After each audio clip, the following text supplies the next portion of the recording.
அவரை வெற்றி பெற செய்யுமாறு எல்லோரையும் பணியோடு பார்க்க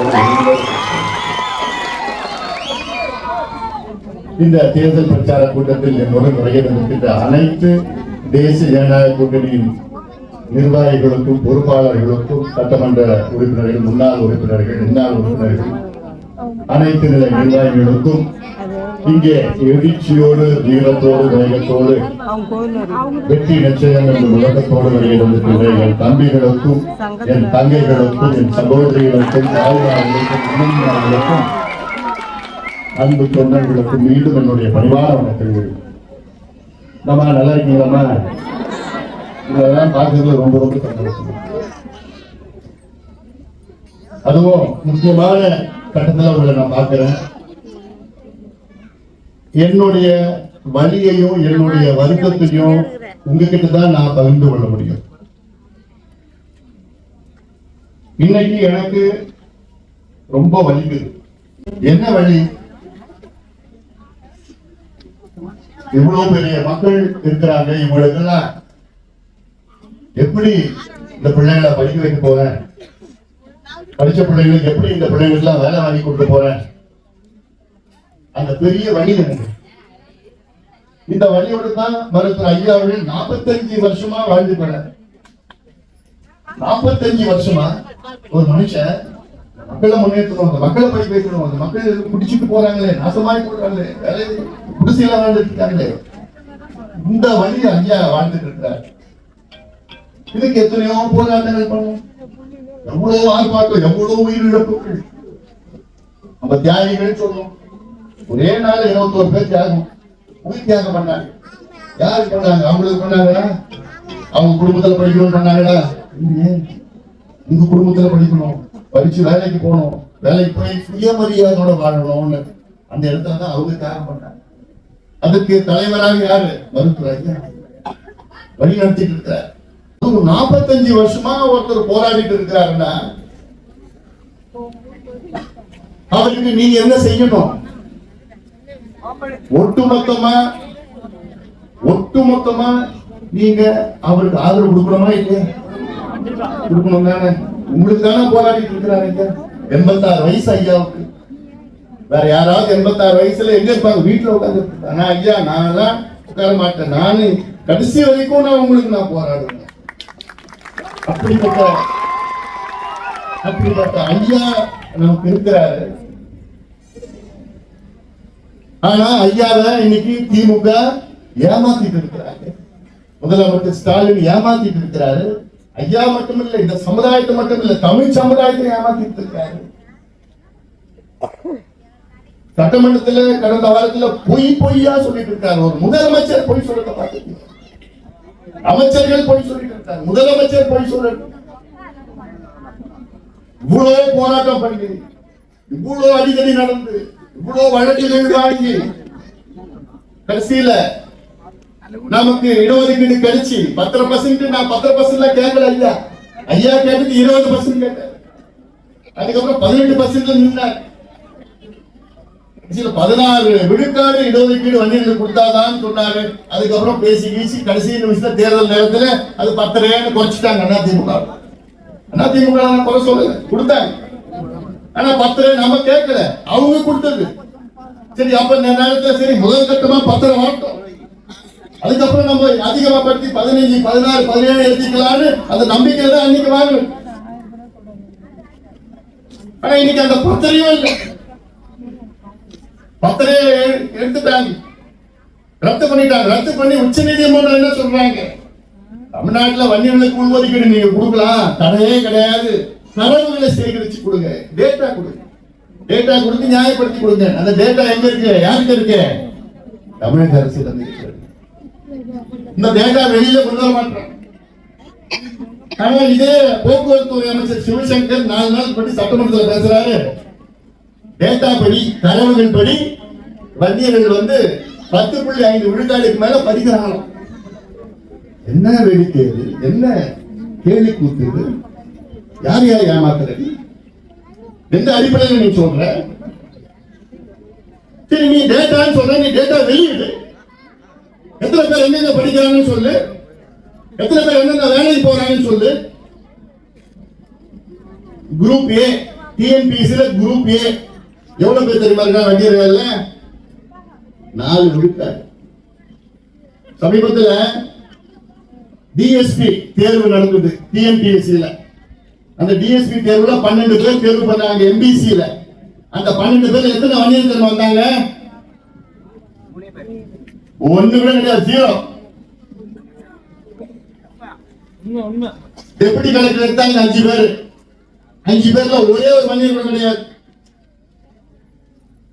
டிஸ்ட்ரிக்ட் கலெக்டர் எடுத்தாங்க 6 பேர். 6 பேர்ல ஒரு வண்டியர் கூட கிடையாது. அப்ப யாருக்கு தியாகம் பண்ணது? யாரு தியாகிகள் எதுக்கு பண்ணாங்க? நம்ம தான் ஏதோ வீடு வாங்கணும், போராட்டம் பண்ணோம், அடிதடி பட்டோம், போலீஸ் அடி வாங்கணும். ஆனா அனுமதிச்சுட்டு யாரும் அனுமதிச்சுட்டு போறாங்க. அதான் கேட்கிறோம். எங்களுக்கு கொஞ்சம் உள்வாங்கிட்டு வேணும். அதான் நம்ம கேட்கிறோம்.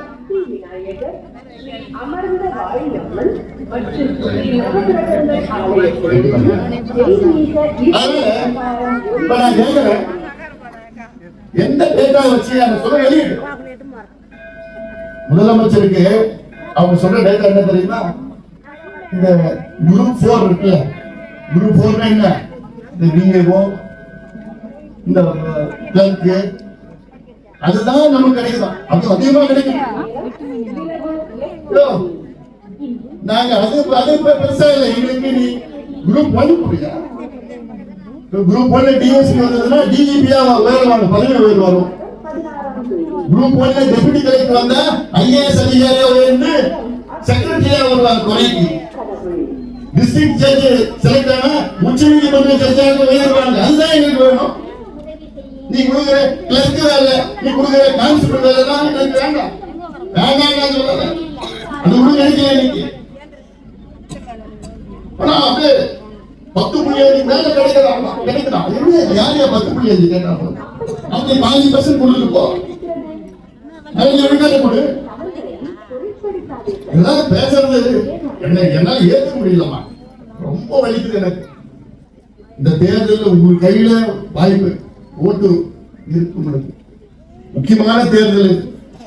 இந்த தேர்தலில் நம்ம ஜெயிச்சாதான் அடுத்த மாதமே சாதிவாரி கணக்கெடுப்பு தமிழ்நாட்டில் நடத்தப்படும். நடத்த வைப்போம். அந்த பயம் வரும். திமுக அந்த பயம் வரும். வரணுமா வேண்டாமா? இப்ப அந்த பயம் இல்ல. மெத்தனமா இருக்கிறாங்க. ரொம்ப மெத்தனமா இல்ல, திமுறா இருக்கிறாங்க. நம்ம கிட்ட காசு இருக்குது. அந்த காசை தூக்கி போட்டா ஓட்டு போட்டுடுவாங்க. அந்த திமுறல இருக்கிறாங்க. அதனாலதான் சுத்தி அமைச்சர்கள் சுத்தி வந்துட்டு இருக்காங்க பணம் போட்டு வச்சுக்கிட்டு. அதான் நீங்க ஒரு கை பார்த்துடணும். பாப்பீங்களா? என்னுடைய தங்கைகளும் என்னுடைய சகோதரிகள் தாய்மார்கள் நீங்க முடிவு பண்ணா போதும். முடிஞ்சு போச்சு. ஒட்டுமொத்த ஓட்டு ஒரு ஓட்டு கூட திமுக போற. அவங்க காசு வந்து கொடுத்தாங்க. நீ வாங்கிட்டு வாங்கலாம் எனக்கு தெரியாது. உன் மனசாட்சி படி நீ பண்ணிக்கோ. ஆனா நீ மனசாட்சி படி நீ ஐயோ ஒரு ஓட்டு நாங்க போட்டு 4 ஓட்டு பழத்துக்கு போடுறோம்னா அந்த மாதிரி நினைச்சுட்டு போற. நீ நினைச்சுக்கிற ஒரு ஓட்டு, உன் பக்கத்து வீட்டுல ஒரு ஓட்டு, அந்த ஓட்டு ஒரு ஓட்டு போட்டு 10,000 ஓட்டு போட்டு. அதனால ஒரு ஓட்டு கூட போடக்கூடாது. நீங்க அவன் கொடுக்குற பணத்தை வாங்கிட்டியான்னு தெரியாது. அது அவங்ககிட்ட விட்டுறணும். ஏன்னா அது கொள்ளடிச்ச பணம். அவன் மனம் முடியாது, கொள்ளடிச்ச பணம்.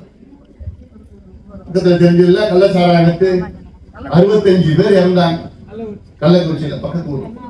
அதெல்லாம் ஞாபகம் வச்சுங்க. எல்லாம் காரணம் யாரு? திமுக தான் காரணம். அதனால ஏதோ வர்றாங்க. அவங்களை பொறுத்த வரைக்கும் இடைத்தேர்தல் போட்டு காசு கொடுத்து வாங்கிடலாம், குவார்டர் கொடுத்தா ஓட்டு போட்டுடுவாங்க, அப்படிலாம் நினைச்சிட்டு இருக்கிறாங்க. ஆனால் நீங்களாம் யாரு? திரௌபதி அம்மனுடைய வாரிசுகள் நீங்கள்லாம்.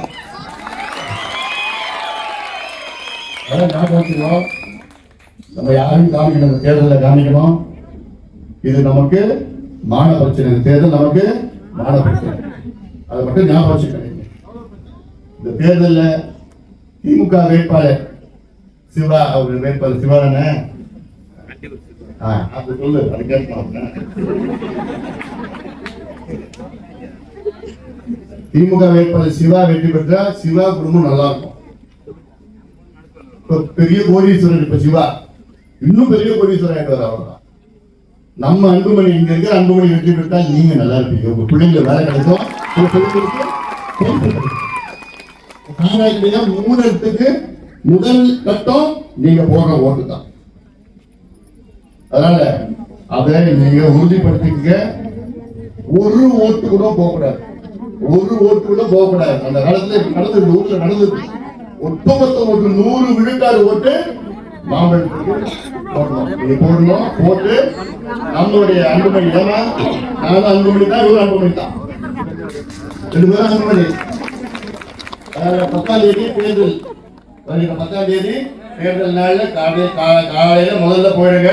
3வது இடத்துல இருக்கு, 3வது வரிசையில சி அன்புமணி மாம்பழம் சின்னத்திலே வாக்களித்து அவரை வெற்றி பெற செய்யுமாறு எல்லோரையும் பணியோடு பாசத்தோடு கேட்டுக்கொண்டு நன்றியோடு எதிர்க்கிறேன்.